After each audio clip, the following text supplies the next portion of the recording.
Hello friends, ಎಲ್ಲರಿಗೂ ನಮಸ್ಕಾರ. Welcome to Alavelu kitchen. ಇವತ್ತು ಸೀಸನಲ್ ಸ್ಪೆಷಲ್ ಇದಕ್ಕಿದ ಅವರೆಬೇಳೆ ಜೊತೆ ನಾಟಿ ಸ್ಟೈಲ್ ಚಿಕನ್ ಸಾಂಬಾರು ಮಾಡ್ತಾಯಿದ್ದೀನಿ.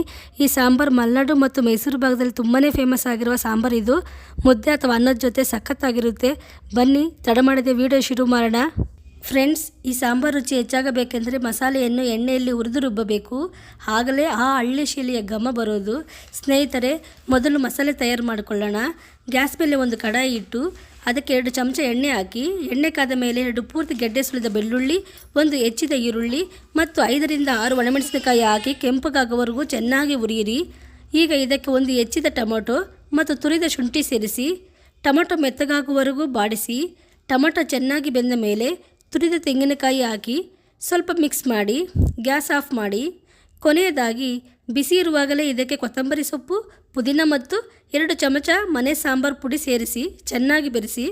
ನೆನಪಿಡಿ, ಸಾಂಬಾರು ಪುಡಿ ಹಾಕುವಾಗ ಗ್ಯಾಸ್ ಆಫ್ ಆಗಿರಲಿ, ಇಲ್ಲದಿದ್ದರೆ ಮಸಾಲೆ ಸೀದು ಹೋಗ್ಬೋದು. ಈ ಮಿಶ್ರಣ ಪೂರ್ತಿ ತಣ್ಣಗಾದ ಮೇಲೆ ಸ್ವಲ್ಪ ನೀರು ಸೇರಿಸಿ ನುಣ್ಣಗೆ ರುಬ್ಬಿಕೊಳ್ಳಿ. ಈ ಮಸಾಲೆ ಈ ಸಾರಿನ ಅಸಲಿ ರುಚಿ ಅಂತಲೇ ಹೇಳ್ಬೋದು. ಈ ರೀತಿ ಮಸಾಲೆ ಎಣ್ಣೆಯಲ್ಲಿ ಫ್ರೈ ಮಾಡೋದ್ರಿಂದ ಸಾಂಬಾರು ತುಂಬ ಟೇಸ್ಟಿಯಾಗಿರುತ್ತೆ. ನೀವು ಒಂದ್ಸಲ ಟ್ರೈ ಮಾಡಿ ನೋಡಿ. ಈಗ ಒಲೆ ಹಚ್ಚಿ ಮೀಡಿಯಂ ಫ್ಲೇಮಲ್ಲಿ ಕುಕ್ಕರ್ ಇಡಿ. ಕುಕ್ಕರ್ಗೆ 2 ಟೇಬಲ್ ಸ್ಪೂನ್ ಎಣ್ಣೆ ಹಾಕಿ, ಎಣ್ಣೆ ಕಾದ ನಂತರ 1 ಹೆಚ್ಚಿದ ಈರುಳ್ಳಿ ಮತ್ತು 2 ಸೀಳಿದ ಹಸಿಮೆಣಸಿನಕಾಯಿ ಹಾಕಿ ಬಾಡಿಸಿ.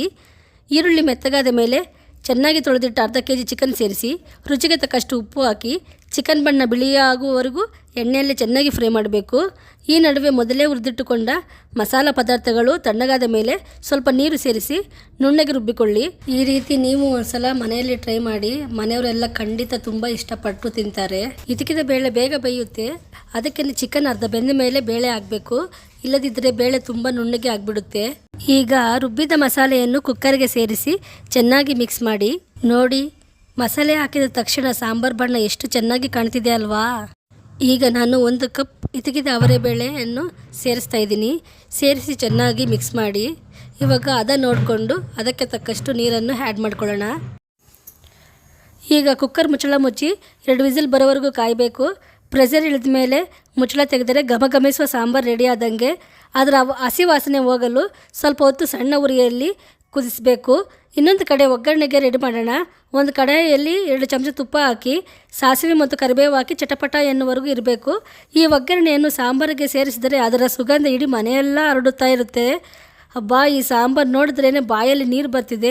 ಚಿಕನ್ ಸಾಫ್ಟಾಗಿ ಬಂದಿದೆ, ಅವರೆಬೇಳೆ ಕೂಡ ಪರ್ಫೆಕ್ಟಾಗಿ ಬಂದಿದೆ. ನೋಡಿದ್ರಲ್ಲ ಫ್ರೆಂಡ್ಸ್, ಘಮಘಮಿಸುವಂಥ ಇದಕ್ಕಿದ ಅವರೆಬೇಳೆ ಚಿಕನ್ ಸಾಂಬಾರು ರೆಡಿ. ಇದನ್ನು ಬಿಸಿ ಬಿಸಿ ರಾಗಿ ಮುದ್ದೆ ಮತ್ತು ಅನ್ನದ ಜೊತೆ ತಿಂದರೆ ಆ ರುಚಿನೇ ಬೇರೆ. ನೀವು ಕೂಡ ಮನೆಯಲ್ಲಿ ಟ್ರೈ ಮಾಡಿ ನೋಡಿ. ಹೇಗೆ ಬಂತು ಅಂತ ಕಮೆಂಟ್ ಮಾಡಿ. ಇಷ್ಟ ಆದರೆ ಲೈಕ್ ಮಾಡಿ, ಶೇರ್ ಮಾಡಿ, ಸಬ್ಸ್ಕ್ರೈಬ್ ಆಗೋದನ್ನು ಮರಿಬೇಡಿ. Thank you for watching my video.